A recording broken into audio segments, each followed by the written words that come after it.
The most important object in the world is invisible to the naked eye. It is 3 nanometers wide. To put that in perspective, a human hair is approximately 80,000 nanometers wide. A red blood cell is 7,000 nanometers. The object that is reorganizing global power, reshaping military strategy, and driving the most consequential geopolitical competition since the Cold War is smaller than you can see, smaller than you can touch, smaller than almost anything your brain has a reference point for. It is a transistor, a microscopic switch etched into silicon. And a single modern semiconductor chip contains as many as 100 billion of them. Without chips, no F-35 flies, no Patriot missile guidance system functions, no nuclear submarine navigates, no satellite communicates, no AI model thinks, no electric vehicle moves, no modern weapon system of any kind operates. The entire edifice of 21st century military power and 21st century economic power rests on the ability to design and manufacture these objects at scales and precision levels that strain the limits of what physics allows. And here is the fact that is driving the most dangerous geopolitical standoff on Earth. One company, on one island, makes most of them. Taiwan Semiconductor Manufacturing Company, TSMC. A company most people have never heard of in a country that most people could not find on a map without help, produces over 90% of the world's most advanced semiconductor chips. The chips that go into the most advanced weapons. The chips that run the most powerful AI systems. The chips that every technology company on Earth, Apple, Nvidia, AMD, Qualcomm, every name you recognize, depends on for its most critical products. China wants Taiwan. America is desperate to prevent that. And underneath all the diplomatic language, all the military posturing, all the trade war tariffs and technology export controls, underneath all of it, the real stakes are 3 nanometers wide. This is the semiconductor war, and it is already being fought. To understand why a chip is worth going to war over, you need to understand what happened to the semiconductor industry over the past 50 years. In the 1960s, when the integrated circuit was invented in America, semiconductor manufacturing was a broadly distributed global industry. American companies dominated: Intel, Texas Instruments, Motorola. But manufacturing happened in multiple countries, at multiple technology levels, serving multiple markets. Then the economics of semiconductor manufacturing changed in a way that nobody fully anticipated. Making chips became simultaneously more important and more difficult with every passing generation of technology. Each new generation required more precise equipment, more sophisticated chemistry, more complex engineering, at prices that only made sense if you were operating at enormous scale. The industry consolidated, not because anyone planned for it to consolidate, but because the economics of chip manufacturing reward scale so heavily that over time, the number of companies capable of making the most advanced chips dropped from dozens to a handful to, at the leading edge, essentially one. TSMC. Founded in 1987 by Morris Chang, a Texas Instruments veteran who had a vision of a company that did nothing but manufacture chips designed by other companies, TSMC invented the pure-play foundry model. It would not design its own chips. It would be the world's most precise, most advanced, most reliable manufacturer of other companies' designs. It would invest every dollar of profit into staying at the frontier of manufacturing technology. And it would do this in Taiwan, where government support, engineering talent, and a unique industrial ecosystem made it possible to build something that has become genuinely irreplaceable. That irreplaceability is now the central fact of 21st century geopolitics. The question that American, European, and Japanese policymakers have been asking urgently for the past 5 years is, why can't someone else make these chips? The answer reveals something profound about how certain industries develop, and how, once they develop in a particular place, they become almost impossible to replicate elsewhere. TSMC's manufacturing advantage is not just about equipment or capital, though both matter enormously. The most advanced chip manufacturing equipment in the world, extreme ultraviolet lithography machines made by the Dutch company ASML, costs $380 million per machine, takes years to build, and requires a supply chain of over 5,000 suppliers across multiple countries. TSMC has hundreds of them, but the equipment, as extraordinary as it is not what makes TSMC irreplaceable.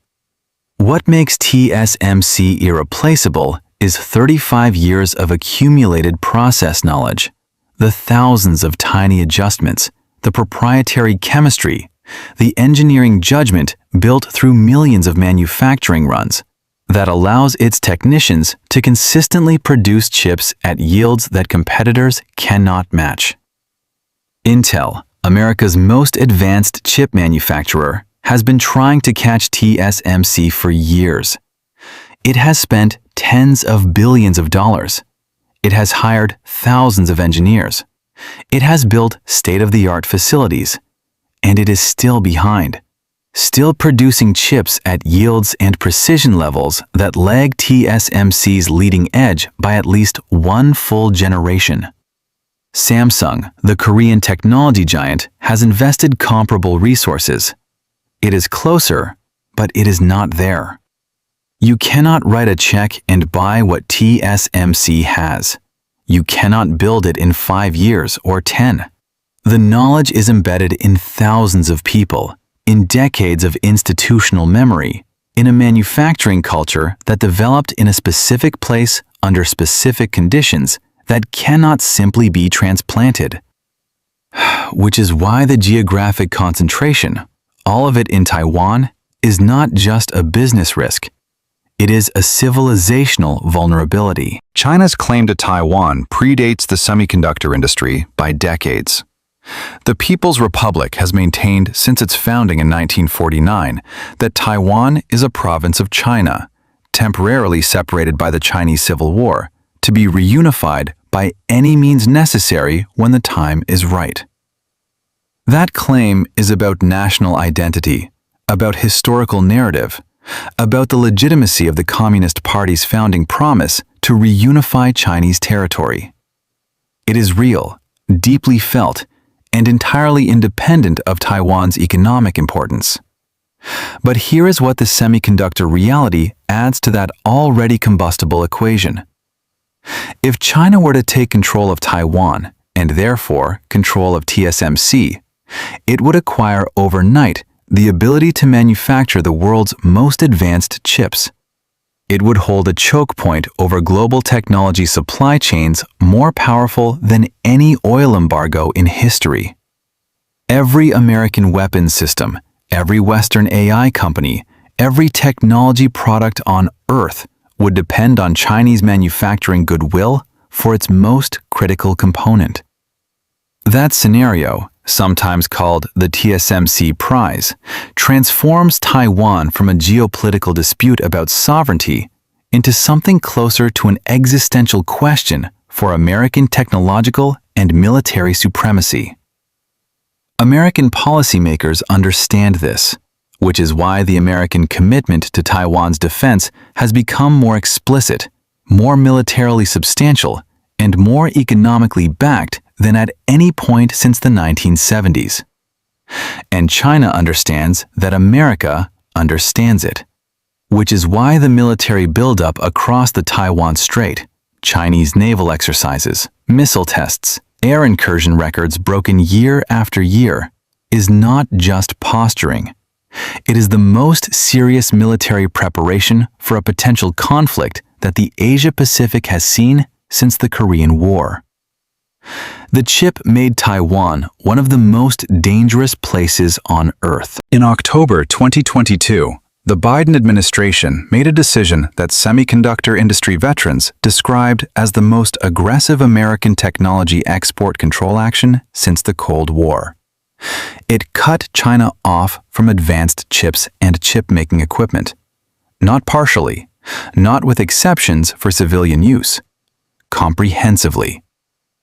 American companies were prohibited from selling advanced chips to Chinese companies without a license that would almost never be granted. Foreign companies using American technology, which means essentially every chip company on Earth, since American equipment, software, and intellectual property are woven into every stage of the semiconductor supply chain, were prohibited from selling advanced chips to China without American government approval. The rule was called the Foreign Direct Product Rule, and its reach was extraordinary. Because American technology is so deeply embedded in global semiconductor manufacturing, America was effectively able to extend its export control jurisdiction to companies in the Netherlands, Japan, South Korea, Taiwan, companies that are not American and not subject to American law, but that cannot make chips without American tools, and therefore cannot sell those chips to whoever America says they cannot sell to. This was a demonstration of a different kind of power. Not military power, not economic sanctions in the conventional sense, but technology supply chain power. The power to determine, from Washington, who can access the most advanced technology on Earth. China's response was the rare earth export controls we covered in the previous video, and the escalation has continued, each side tightening restrictions, expanded control lists, trying to inflict maximum technological damage on the other while managing the economic blowback on themselves. The semiconductor industry, which spent 30 years building a deeply integrated global supply chain on the assumption that commerce was separate from geopolitics, is being torn apart. Companies are being forced to choose sides. Supply chains are being duplicated. One version for American-aligned customers, one version for Chinese customers, at costs that are staggering and inefficiencies that will persist for decades. The era of the global semiconductor industry is ending. What is replacing it is a fragmented, partially redundant, ideologically divided set of parallel industries, one centered on America and its allies, one centered on China, that will be less efficient, more expensive, and in some ways less innovative than what existed before. The CHIPS and Science Act, signed in August 2022, committed $52 billion to domestic semiconductor manufacturing and research. It was the largest American industrial policy investment in a generation, and it has produced real results. TSMC is building fabrication plants in Arizona. Intel is building new fabs in Ohio. Samsung is building in Texas.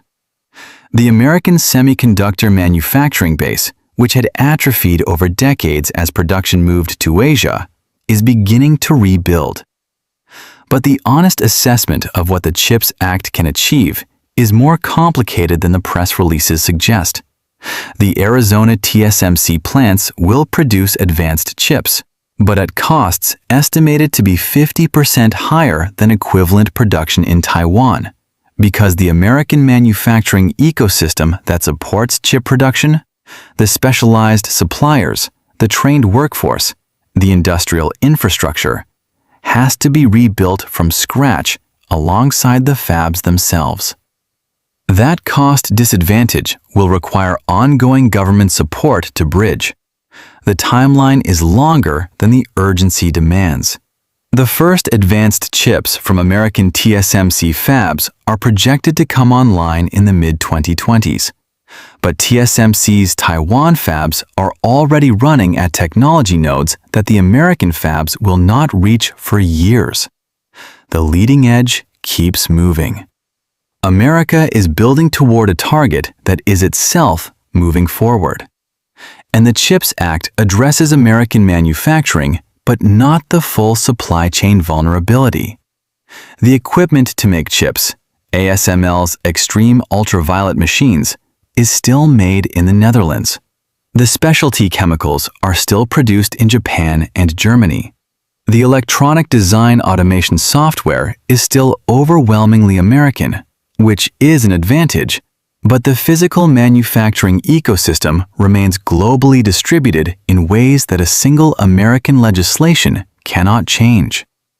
The goal of chip independence is real and worth pursuing. The timeline to achieve meaningful independence is measured in decades, not years. Here is where the semiconductor story connects to everything else. Chips are not just a product. They are the enabling technology of every other strategic competition happening simultaneously. The AI race runs on chips. The AI systems that will transform military intelligence, autonomous weapons, economic productivity, and scientific research, all of them require the most advanced chips at massive scale. The country that has reliable access to the most advanced chips at the greatest scale will lead the AI race. The country that leads the AI race will have military and economic advantages that compound over time in ways that are genuinely difficult to overstate. The drone war runs on chips. The lesson of Ukraine, where cheap, chip-equipped drones have transformed ground warfare more completely than any weapon since the machine gun, is that the future battlefield is defined by the ability to produce intelligent, autonomous systems at scale. Chips are the brain of every drone. The country that can manufacture the most capable chips at the lowest cost wins the drone war. The drone war is every future war. The economic race runs on chips.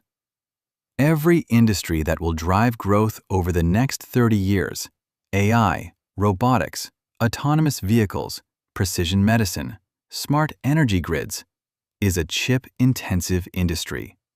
The country whose companies can access the best chips at the best prices will dominate these industries.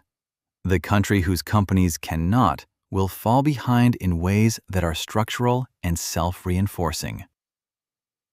3 nanometers wide, invisible to the naked eye, smaller than anything your hands can hold or your eyes can see.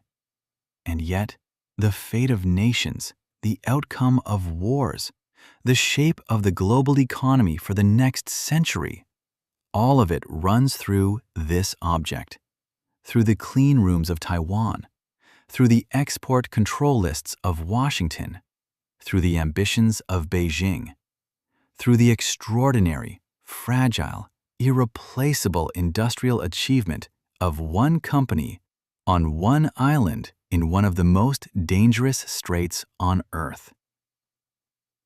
The chip is not a product anymore. It is the territory, and the war for it has already begun.